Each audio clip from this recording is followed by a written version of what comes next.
let me see what are the advantages and disadvantage of involute gears over the cyclodal gears. First we'll take advantage of involute gears. The most important advantage of the involute gear is that center distance for a pair of involute gears can be varied within the limits without changing the velocity ratio. This is one more very important advantage.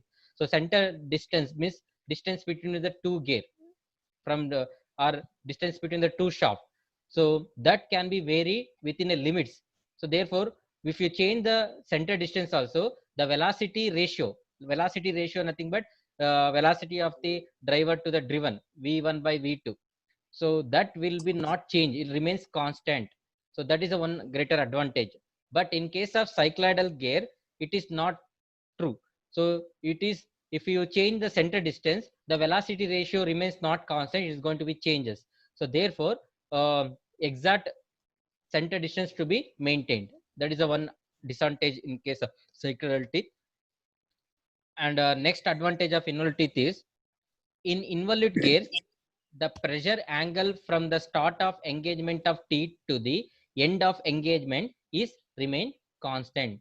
So what we see in the pressure angle phi, that will be throughout from beginning to the ending of engagement of the teeth, it is throughout is constant. But in case of cycloidal gear, the pressure angle is maximum at the beginning, reduces to zero at pitch point, and start decreasing at the disengagement. How I will show you.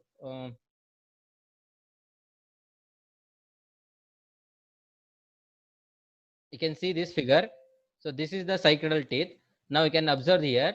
So what is saying that beginning of engagement, suppose beginning of engagement this point, in this point the pressure angle is maximum. Again when come to this pitch point means this point will coincide with this one, that is the pitch point. That point the pressure angle becomes zero. Again when the teeth going to be begin to disengagement like this, again it goes to the maximum. That means it goes to maximum, zero, again maximum. That means pressure angle is not constant, it keeps on going to be vary. So that is the one of the disadvantage in case of cycloidal teeth, where in case of involute gear, it is going to be constant throughout the engagement or disengagement of the teeth. Next, third one, face and flank of the involute teeth. Face and flank of the involute teeth are generated by an by a single curve, whereas in cycloidal gear double curves are required for the face and flank. I told in here, in order to generate the involute curve, only one curve is enough. But in case of cycloidal, and we explained here construction, you can see we required two types of curve. One is hypocycloid, epicycloid, and hypocycloid. So then it will form a profile. So therefore, that is a one more disadvantage here. That is what he's saying.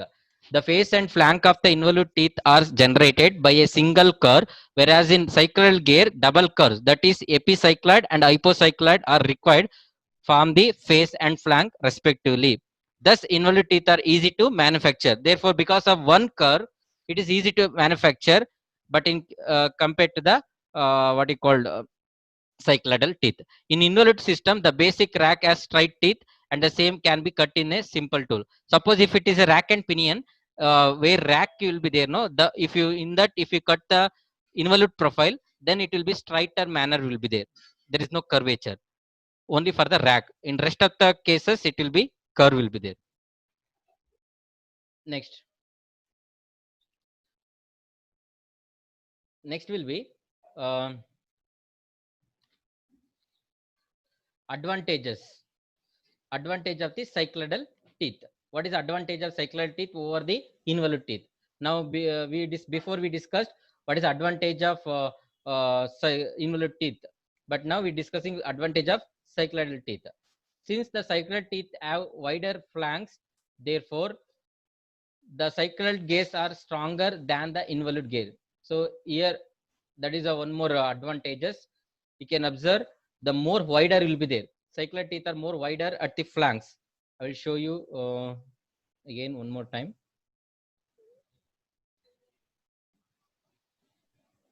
Yeah, you can observe here. Flank means this is the flank. So here more wider will be there. So therefore, what happened? It is more the wider means it will be stronger the compared to the your involute teeth. So cycloid teeth are more stronger than the involute teeth. That is the one more advantage of the cycloid teeth. In cycloid gaze, the contact take place between the convex flank and concave surface, whereas in involute gear, the convex surface are in contact. This condition results in less wear in cycloidal gears as compared to the involute gears. I will repeat once again. In cycloidal gear, the contact take place between the convex flank and concave flank. You can observe now.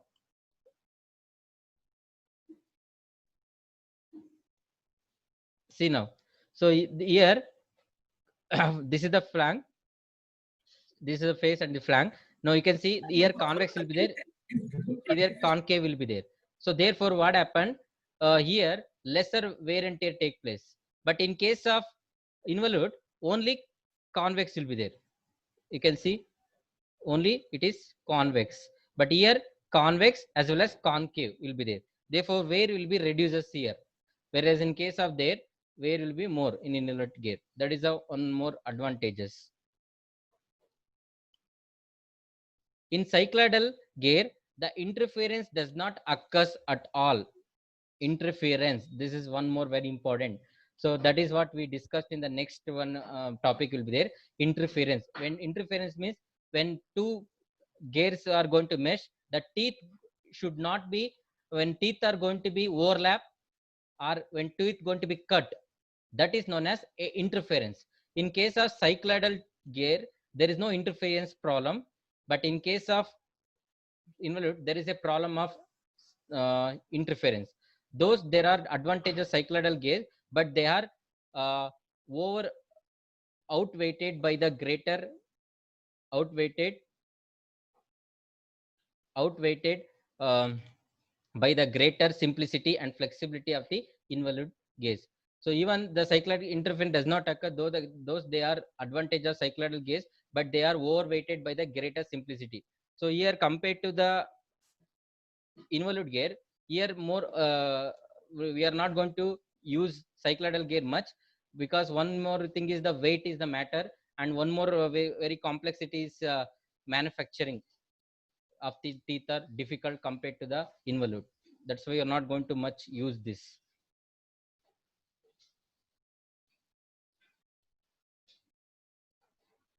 Okay, so that is the advantages of involute as well as cycloidal gear. So now as I told here, um,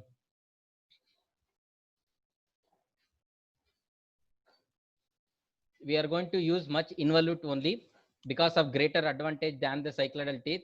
One very important advantage is I told pressure angle is maintained constant. That is one of the bigger advantage of this. And also construction in one profile we are going to construct easy to manufacture. That's why we are going to use this one. Let me in examination, this is one of the question they asked. What is the properties of the involute gears? Let me see one by one. Normal to an involute is tangent to the base circle. See now, once again, normal to an involute is tangent to the base circle. That means that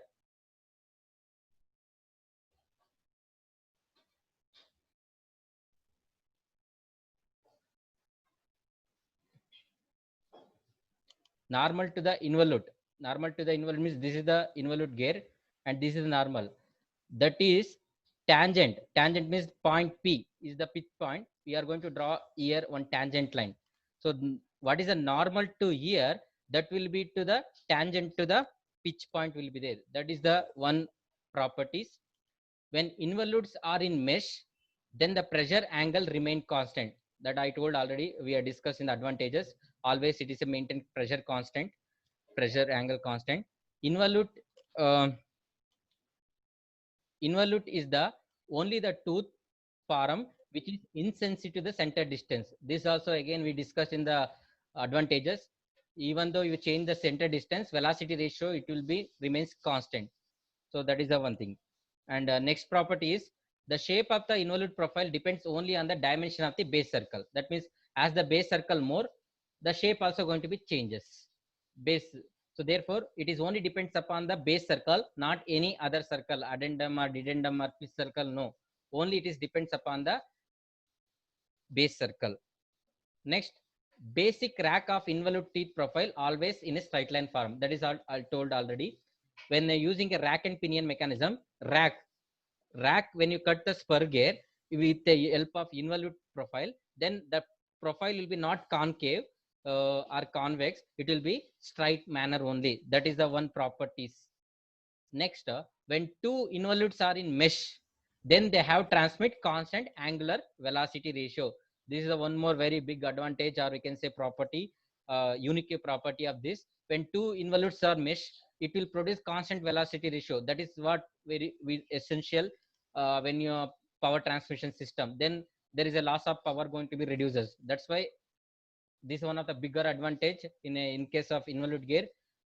When two gears are meshed, it will produce constant velocity ratio. There is a one more property. And next, manufacture is easy because of single curvature. I already told that. Involute gears in mesh give conjugate action. Conjugate action is nothing but this one only. Conjugate action means constant velocity ratio. It will be, that is known as when two gears are in mesh, it produce conjugate action, nothing but constant velocity it will be maintained. That is called conjugate action. And last property is it's suitable for motion as well as power transmission system. So that's why this profile is most preferred and very famous profile we're going to use. That is called involute profile. And these are the some of the properties. Around 9 are there. This is one of the important examination question.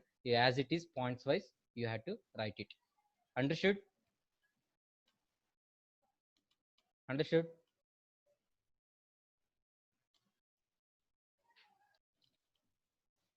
Backlash, it is the difference between backlash is the difference between the tooth space and the tooth thickness as measured along the pitch circle.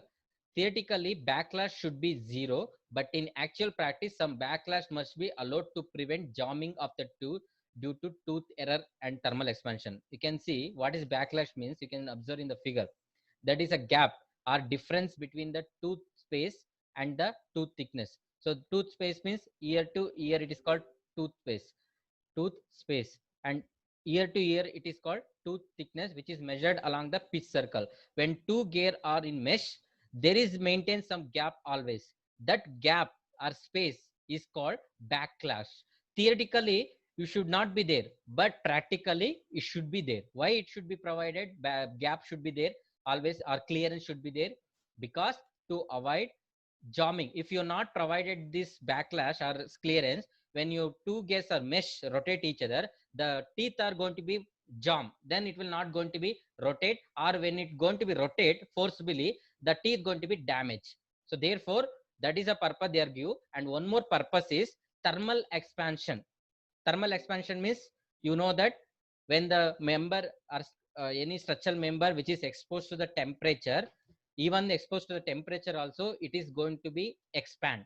So because if you are not provided any clearance means, so what happened, it will be overlap and interference occur. Therefore, and also finally damage the tooth. In order to avoid that, there is a clearance should be provided. That clearance is called backlash. That clearance is known as backlash.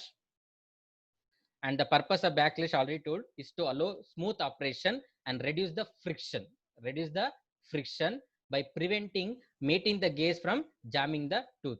If your direct contact will be there, obviously friction is there. And also backlash include that if you provide the clearance, we can use a lubricant to fill that gap. So therefore it will reduce the friction and power loss going to be prevent. And also it will prevent the overeating as well as tooth damage. That's why backlash is very essential. But how much backlash? It should not be under, it should not be more. Under the backlash also create this type of problem. Over the backlash if you give, that means clearance if you give more, what happened? Definitely there will be a slip much, and not positive transmission take place, power transmission loss is much. Therefore, there will be some calculation should be there. How much backlash should be provided by the design? You have to be consider that backlash. There is a direct formula is there to calculate that backlash. We'll discuss in a numerical part that using that we can calculate how much that gap clearance should be maintained between the involute profile gear when two gears are in meshing. Understood this backlash concept? Very small concept, but is very essential in a gear design. Backlash to provide a clearance between the two when two gears are meshed to avoid the overlap or jamming of the teeth, and also to provide thermal expansion, and also to avoid overheating. That's why backlash is going to be provided. Understood?